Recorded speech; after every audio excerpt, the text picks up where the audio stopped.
What would our country look like, feel like, if 1 million American high school students were able to take trips like this? You know, this ability to connect with others in deeper ways, to meet people where they are, to see them in their homes, to understand how they live, what they care about, who they love, what they love to do.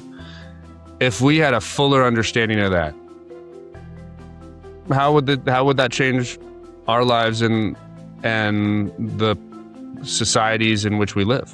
Welcome to Narrative's Leadership Story Talks, where great leaders go beyond the bottom line to create lasting impact. Join hosts Jerome Deroy and Julienne Ryan as they uncover the stories behind real-world challenges, offering practical insights to help you lead with empathy, authenticity, and purpose.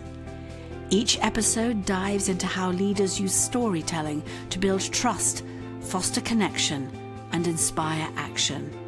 Whether you're navigating workplace dynamics, driving change, or building high-performing teams.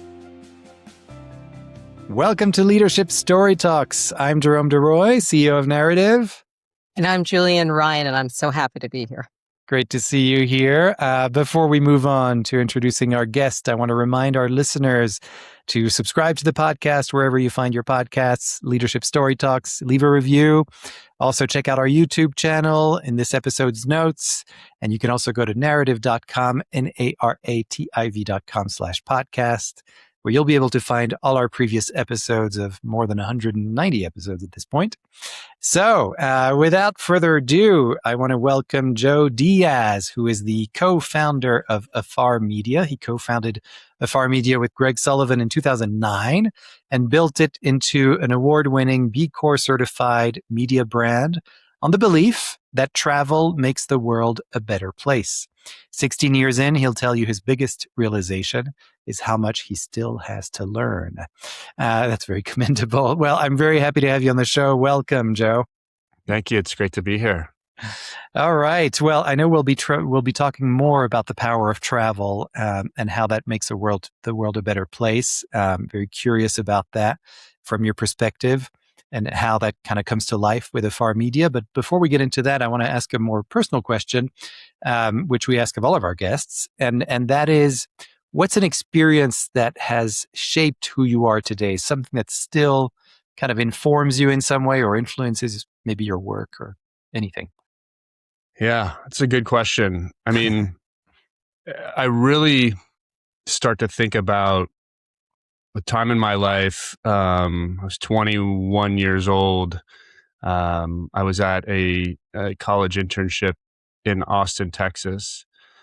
And for whatever reason, I decided that it was a good time to have a midlife crisis at the tender age of 21. I was driving home from this internship, honestly, just wasn't really doing it for me.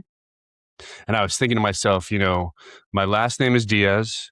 My father, born and raised in Spain, that's his first language. I don't really speak very good Spanish. And there was just something calling me to go do that. But there was always this fear that I had about leaving home, ironically, given what I do today.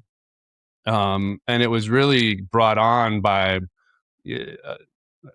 the end of the day, it was a skin condition that I had growing up as a little kid. And it was pervasive. And the only way that I knew how to really take care of it was to stay close to home, close to doctors, close to medications and the like. So I always had this fear of leaving the nest, so to speak.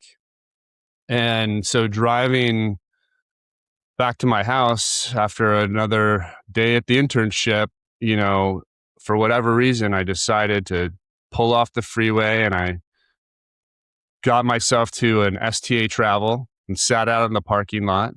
And I just remember sitting there saying, I'm going to do it. I'm going to do it. And I walked in and I met with a travel agent there and I said, look, my last name's Diaz. I don't speak any Spanish. I've got all my family in Spain. I want to go to Spain. I want to live with a family that isn't mine. Primarily because anytime I did go there with my parents, they'd always ask me, "Por qué no hablas español?" And then I'd always have to give them the reason why I didn't speak Spanish. And I want to immerse myself in language. And so 7 days later, I was on a plane to Barcelona, living with a family that wasn't mine, and dealing with this fear about this psoriasis-like condition that was, had kept me kind of back for the first 21 years of my life. And it was within a couple weeks of landing in Barcelona and staying with that family that I woke up one day and the condition just disappeared. It Wow. just went away,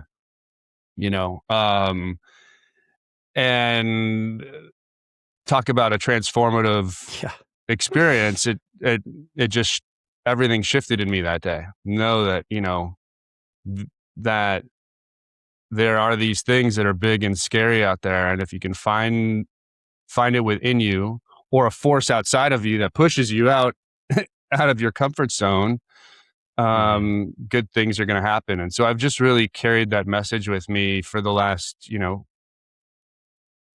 20 something years. Yeah. Wow. Yeah. It's amazing.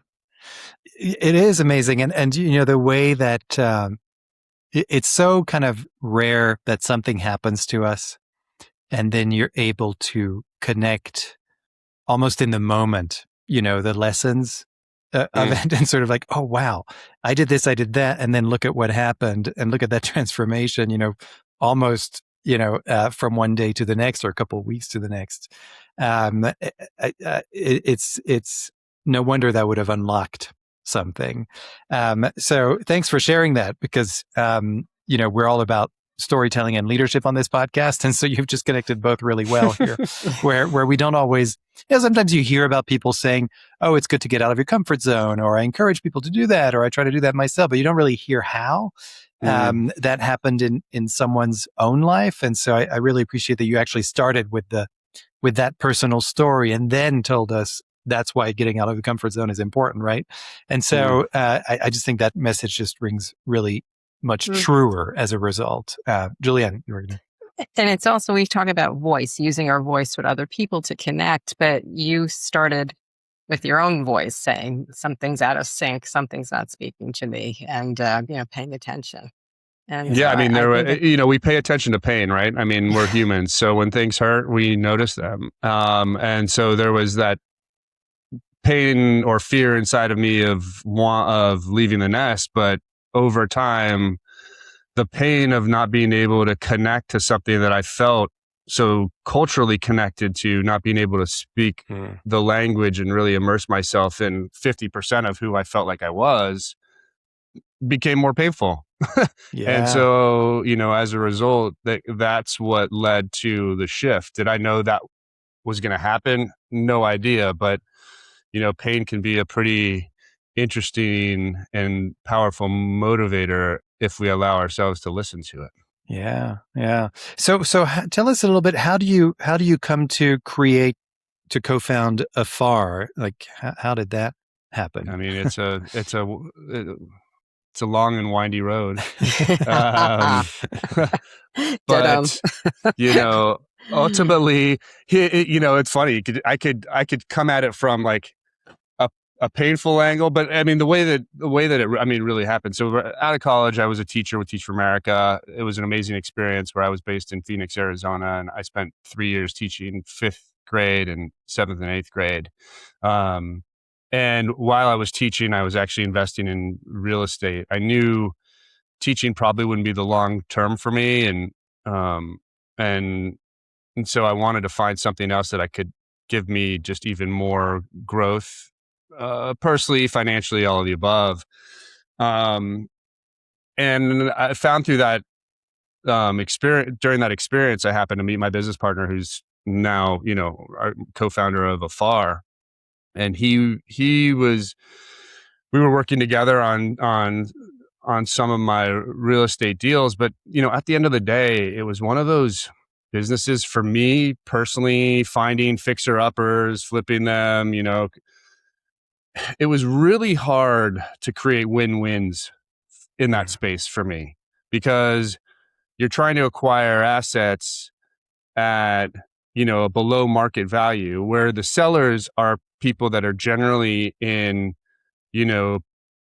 just poor situations, have come into a hard time in their life.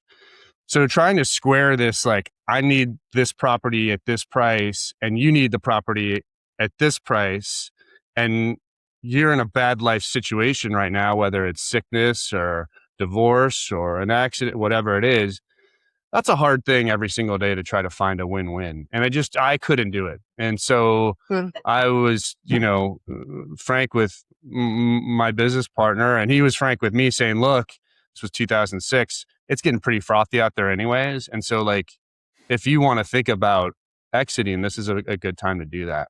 So I started, unraveling everything and selling things and just thinking about what was next. And it was really a couple of trips that we took together, one to South America, one to India, where we just buy a ticket into one city and then buy a ticket out of another city and kind of figure it out in between. And it was really on that trip to India where we had bought a ticket into Delhi. We bought a ticket out of Mumbai. And the way we would travel would be like, Julienne, Jerome, who are your friends? Who should we go? Who should we go and see? And so that was 6 weeks of introductions from friends who connected us to other friends. And as a result, we were able to get into people's homes, their businesses, understand their lives, meet really interesting people. And at the end of the trip, be able to reflect on our time sitting on a beach and go and saying, you know what, there really isn't a home, place, magazine that really speaks to global citizen travelers who are curious about the world. They're open-minded. They want to get outside their comfort zone and stretch themselves. There was nothing really speaking to us as that kind of traveler. And so, you wake up the next day and you're like, is that a good idea? And we still thought it was. And so that's how we started pursuing it. Amazing. And so the thing around, I mean, clearly now I see the connection in terms of being more interested in transformation than, maybe the typical travel media that we're used to, which is about escape, luxury, bucket lists, whatever. But I'm curious in terms of even what I said in your intro for the bio was, travel as a force for good. So what does that look like in practice at Afar, in terms of those kinds of experiences that you create? I mean, I think, it's, for us, it starts with it starts with a mindset and values. Alluded to them earlier, this idea of curiosity, open-mindedness, a willingness to get outside your comfort zone and stretch yourself. It's an idea that, like, as travelers, there's naturally, when you go to a place, there's naturally, a barrier between you and the world. And I think what we're trying to do is figure out how to kind of remove those barriers. And so the way I sum that up is, like, helping people get off of the proverbial tour bus and putting them at the kitchen table. I think that's, if that's what we're helping people to do, to see the world through, someone else's eyes, and to be aware that the places that we go aren't just places that we can, like, extract from, but that we can actually contribute to. It just makes a big difference in terms of the types of experiences you have. And like you said, like, there's a lot of media out there that talks about, like, the luxury of it, the fantasy of it, the supermodel on the elephant on the deserted beach. But there isn't a lot that talks about kind of like the world as it really is and celebrating it in all of its beautiful colors. And I think that's essentially what the types of travelers that we aspire to be and that we surround ourselves with, and the community that we want to create, that's essentially, what they value is that. And so inherently, when you're walking out your front door like this every single morning, you don't have to be going to, some far off place to do this. This is literally something you do when you walk out your front door every morning. You're curious, you're open-minded, you're willing to stretch outside your Right. comfort zone. You want to meet people where they are and connect with them in deeper ways. I mean, that's a hell of a way to live a good life. And so that's ultimately what, travel as a force for good is all about. Yeah. How have you seen, I mean, maybe it's all kind of stayed the same, but since the inception of Afar and up until today, and obviously the company's grown and you've got all these different kind of things that you do, it's not just a magazine. But I'm curious how you've seen sort of either travel or travelers, maybe both, sort of change, over, what is it, like 2 decades almost of kind of seeing that world? It's funny. I mean, in a lot of ways, things are different, but in a lot of ways, things are just the same as they were. I mean, I think even if I look at, like, if you Googled experiential travel in 2009, when we started the magazine, literally put the thing into quotes, so that it would return back that Right. same exact phrase, you would not get one page worth of results that made any sense. Like 3 or 4 things would come up. Like if we did that exercise today, I don't know, you're going to get hundreds of thousands of search results returned back to you. So there has been a huge explosion in this idea, this phrase, experiential travel. And you've seen a lot of the travel media, especially on the consumer side in our space, has really shifted their narrative into, this space of experiences. And so that is a great proof point for us that what we were thinking about 17, 18, 19 years ago, was something that now the whole world is thinking about. Cool. And so, there is always that, like, drive to how do you continue as a brand, differentiate, set yourself apart, say things that sound and feel different than others. So that shift has happened. But, and I can remember too, when we were going and meeting with, because advertising is the main way we fund our business is through advertising partners like tourism boards and hotels and cruise lines and tour operators and airlines. And, that's the bulk of where our revenue comes from, is them wanting to reach our audience. When I went and met with hotel chains in 2009, 2010, talking to them about this novel idea called Afar, they would always be like, I don't know. We are trying to keep our guests inside the hotels. Right. Yes. we don't want them to go outside the hotels. Now you see all of these brands creating these ambassador programs, creating these, like, beyond like what a concierge would do, these experiences. You're seeing that proliferation, and hotels are really kind of trying to lead the charge there. Even cruise too, onshore experiences and the like. That's Right. a huge business for all of these brands. And they're doing it because, one, they recognize that that's where today's traveler is. They don't want to just be locked up inside the hotel generally. And it's a big revenue center for them. Yeah. The word keeps coming to mind, like some of the tour groups are so curated that you don't get to mix with anybody or have spontaneous conversations, or just sometimes just get lost. And I think that's the jewel of the traveling, when you have to figure things out and make a mistake or be curious or go down a street you wouldn't have gone through. It doesn't have to be a tourist street that you just wander. I love that you And bring that up, because, and this is something that I'd want everyone to keep in their back of their mind. And it's something that my co-founder says a lot, which is like, people plan these big vacations and they talk to their travel advisors about what they want. And for whatever reason, they think that everything has to be perfect. They're striving for perfection. Like, well, that's just not the way the world is. That's not the way travel is. If you confine yourself to that paradigm, you're going to be in for a world of hurt because life isn't perfect and shit happens.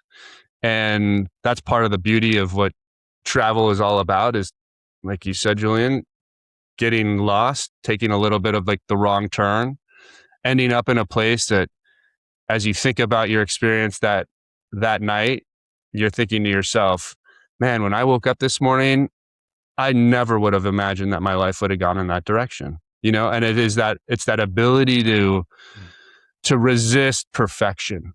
And that's what I think, we try to help travelers with, and really travel advisors, because they're an important part of this equation and they're an important part of our audience. And yeah, they want to do everything at an amazing level, but that is different than, trying to create experiences that are perfect, because that to me is just manufactured experience. And that is just, I just don't think that hits as hard, in here than the other way. Yeah. Yeah.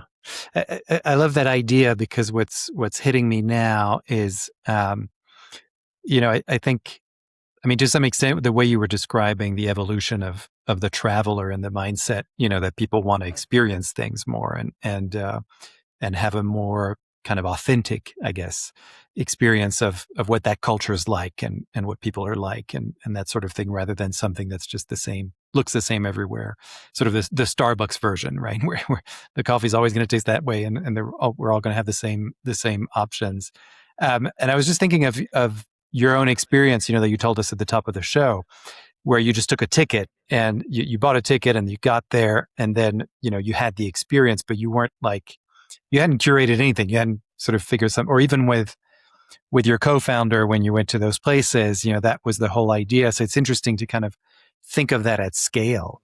And I'm curious what other, because I know that Afar is not just a magazine, there's other things that you do. And I wonder if you could maybe break that down for our audience in terms of, please, what are those things that you create as well, that's not only printed? Yeah. The brand wheel. That's right. There you go. The VP of marketing would want me to say. Yeah, no, so when we launched, it really was, it was a print magazine that came out, I think, 8 times a year. And it was a nonprofit foundation called Learning Afar that believes, we believe travel is the best form of education. If we can get young people out in the world at an early age, it completely changes their lives and it transforms the communities in which they live, work, and play. So we've, from the very beginning, committed to sending U.S. primarily high school students on international trips that really opened their eyes. And I got to see this, firsthand when I was a teacher in South Phoenix, Arizona, 5th graders. At 34 students, 8 monolingual Spanish speakers, the rest transitioning into English with 2 monolingual English speakers, all below grade level, all with the exception of one who never really had any opportunity to travel. And I could see that one girl, Alexandra, she, her parents had enough means to actually take her to the Grand Canyon. They'd drive the 6 hours to the California coast and be able to spend a weekend at the beach every once in a while. Her ability to talk to me and interact with me and other adults and other students was vastly different than the way others were able to do that. And I attribute that maybe largely, to her ability to experience the world that was not her 2 mile by 2 mile squared neighborhood. Yeah. So that's a program that we started, back in 2009, and sent over 1,500 students on, $7 million contributed to it. So it's been something that we're really proud of and want to continue. That's where we started. Obviously now, digital plays a huge role for us. And when I say digital, our ability to communicate and dialogue with our audience through our email newsletters, through social, through events, are all kind of made through podcasts and audio. That's been a pretty fast growing area for us.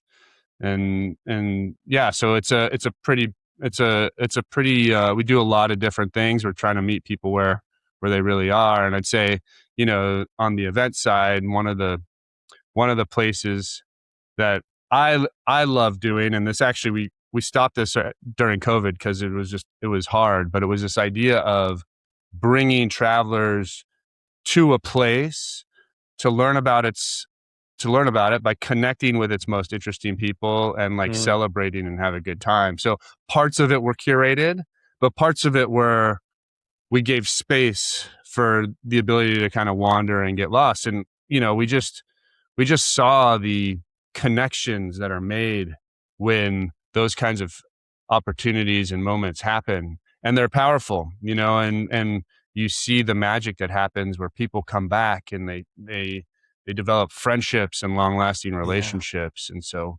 it's fun to watch all those elements, come together and create moments that people will remember for the rest of their lives. Mm-hmm. It's amazing. I mean, when you think about it, that's kind of where so many of my kind of memories come from, or experiences where I've had a sense of connection with people have often been in travel situations, right? And so, of course, it makes a lot of sense that, especially for people who don't necessarily have access to it, to then be able to give them access. And then maybe for those travelers who later in life are seeking that, it's quite a gift when you think about it.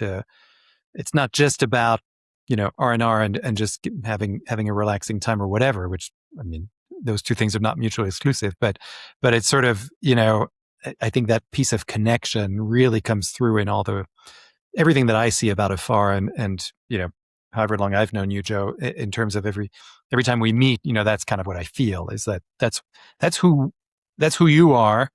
And it's great to be able to see someone who's managed to connect who they are with what they do. I don't have a question here. I'm just I'm just putting it out there. But preach, Joe, brother. Yeah. Thank you. One of my phrases I coined years ago was story tourism, that when we visit another place, you see everything with a fresh eye, what stones they use, how they, work their crops, what food they eat. But then we also see ourselves with a fresh eye.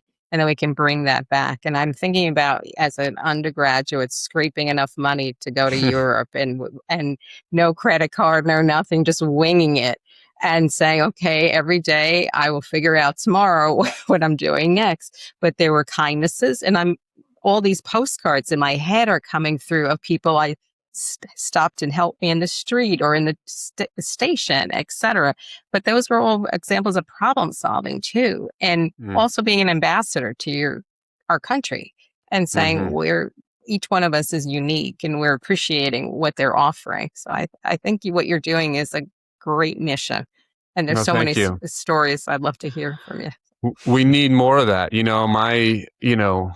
We've sent 1,500 students or something on these trips. I mean, like, my vision is, and question really is what would our country look like, feel like, if 1 million American high school students were able to take trips like this? This ability to connect with others in deeper ways, to meet people where they are, to see them in their homes, to understand how they live, what they care about, who they love, what they love to do. If we had a fuller understanding of that, how would that change our lives and the societies in which we live? Yeah, it's hard to drop bombs on people we know. Right. I mean, exactly. At the end of the day, that's what it ultimately comes down to is, we're very good right now, especially in this time, of vilifying others and making the other, look like the enemy. We've gotten very, very good at that. And I think, without getting too preachy, the antidote to that is what we're doing and talking about and celebrating today.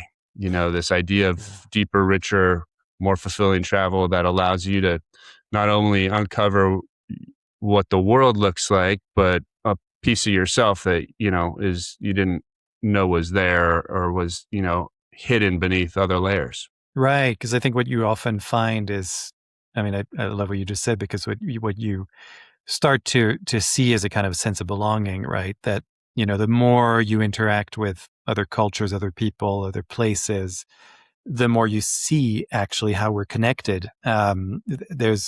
Because that's often the stories you hear are the stories of where, I mean, it's kind of like what we started here on this podcast is, okay, so how'd you come to do this? Where are you from? When you travel, that's what you're doing constantly. And you hear where people come from and who their grandparents were and who their, and what their heritage is. And you see it in action. It's no longer an abstract concept. It's like something that becomes very real. So, and a dialogue ensues. And so as a result, you're kind of understand people better. I mean, the parallels between what you're doing, and it makes sense to me that Afar would have started as a magazine, kind of filled with stories, is that to me, that's kind of the place of storytelling, is like when you start to really listen to somebody's story and where they're from and what their grandparents went through and how they got to be in the place that they are now, you make connections in your own life. And you're like, wow, even though I'm on the other side of the world, it's actually very similar what we're feeling right now and where we come from, even though we may not even speak the same language. So absolutely. So yeah, more of that. That's the intention we're putting out in the world. Amen. So less And, those people, and more That's us. right. Us That's right. people. And I mean, I think, what we have to do well is figure out how to bottle up that power and that magic in ways that, people want to listen to and pay attention to. We knew from the very beginning that like this could not be just this, we're having a little bit of a serious, earnest discussion about it, but we knew that this can't feel like homework. And so you gotta, our first editor helped us write this blueprint and said, you got to walk people through a front door that they know and understand so that you can take them out the side door that blows their mind. Right. And that's always like stuck with me, and so like this, people aren't buying Afar off the newsstand or subscribing to it because they want to buy another textbook. And so whatever part of the brand that they touch or engage with or connect with, like it has to meet them at their front door. And I think people are looking today's world for, inspiration and joy and hope and interest, and things that are interesting. And so, that's where, the power of storytelling really comes in for our business, is figuring out how to weave these tales in ways that are powerful, probably today more than before, concise, and succinct. The attention spans of all of us have continued to shrink day by day, and so we just have to continue to weave these stories in ways that people pay attention to. Yeah. Wow. Thank you. Well, yes, thank you very much. On that note, we're going to have to end the interview. But before we go, I want to ask if there's anything else that you'd like to leave our audience with, resources, whatever it is that you might be working on. Yeah, so we have a department that we started way back when called Spin the Globe. And it's really this idea of, you spin a globe. I literally cut a hole in a globe and put all the countries in it, spin it, pick one out, look at it, and then don't tell the writer where they're going until the day before they go. So this idea of like, we're not going to edit your experience, go have that, and we'll edit your words, but we're not going to edit your trip. Cool. And so I had the good fortune of being in Cairo, Egypt, 3 days after Hosni Mubarak stepped down from power. We went because Egypt's GDP, 10% of it is travel and tourism, and that went away overnight in 2011, during the Arab Spring. One of the things that we like to do, feel is important to do, is, it's easy for when things are going well, it's easy for people to hop on the phone and call you and congratulate you. It's like when things are, not going well, it's those phone calls that you remember and that really matter the most. And, and so this is just something that we do, is when a destination is going through hardship, we try to go and understand what's happening, at an appropriate time, so that we can share with our audience what's happening. Anyways, long story short, we were in Cairo 2011 and saw just, we checked into the hotel, 270 rooms in the hotel. 3 of them were occupied. 2 of them were our rooms. The other room was the GM. We were in Tahrir Square a week after, celebrating with 1 million other Egyptians. And it was powerful. And it was my first time to Cairo. And so, months later, which a city I love, this Spin the Globe comes up, and we pick, Egypt comes out of the globe, and the writer that we had was a gentleman by the name of Ryan Knighton, who's one of my favorite writers. And we were very nervous about sending him, not because we had not been, we went several times over the course of that summer. It's because he's blind. And Cairo is not the most ADA friendly city, sidewalk stop and start, people don't really obey traffic lights, all the things, right? And so we ended up calling his wife, and, and she said, send him. And so he went on this experience and had an incredible time. But you ask him, like, it's my long way of saying what I want to leave people with, but you ask him when he comes back on the trip, like, Ryan, what's the first thing you do when you get off a plane in a place like this? What's the first thing you do? And his answer is I look for the first elbow to grab. And so this idea of putting your hand on a stranger's and trusting them to start your journey is an incredibly, it's a superpower. Yeah. And so if I could leave your audience with anything, it would be this idea that despite everything that we see in the news, despite everything that's getting flooded into our social media channels and our little bubbles, 99.5% of this world is here to help you and wants to do that. And so if we can realize that the bulk of people out there are really here to help us and get us to the next step, prepare us for our journeys, enable us and empower us to continue on those paths, it completely changes how you approach the world, your life, your travels, all the above. And so we just need to kind of, despite what we see out there, really keep that front and center in our minds. And, your life is going to go a completely different way than if you don't do that. Wow. Beautiful. Thank you so much. Thank you, Jerome. It's been amazing. We hope it's not a one and done, that you come back for another installment of your work, and so we can learn more about you. Yeah, well, definitely. Thank you. I appreciate you allowing me to share and our passion and what we believe in, and hopefully a little bit of it sticks, and we get to continue to do the work that we love and think is good for the world.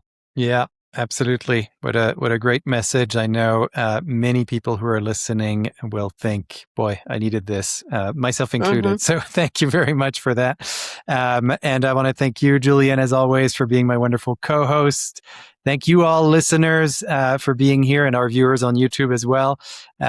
Really amazing insights and wisdom today. So I encourage everybody to go and learn more about Afar and Joe's work.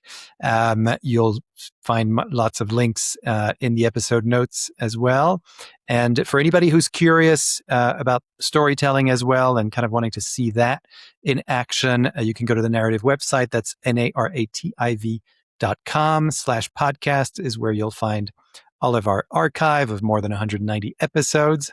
And we do have events that happen every other month now, where we have a live version of this, where we get 3 former guests of the podcast who are featured storytellers who tell us a story, just like Joe did at the beginning of the show, around something that shaped them, shaped who they are today.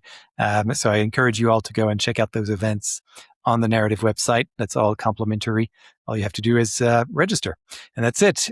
So thanks, everyone, again. And I really hope we'll see you again soon, Joe, and that we will see everyone else next time. Thanks a lot. Bye. Yes, indeed. Keep talking and keep sharing stories.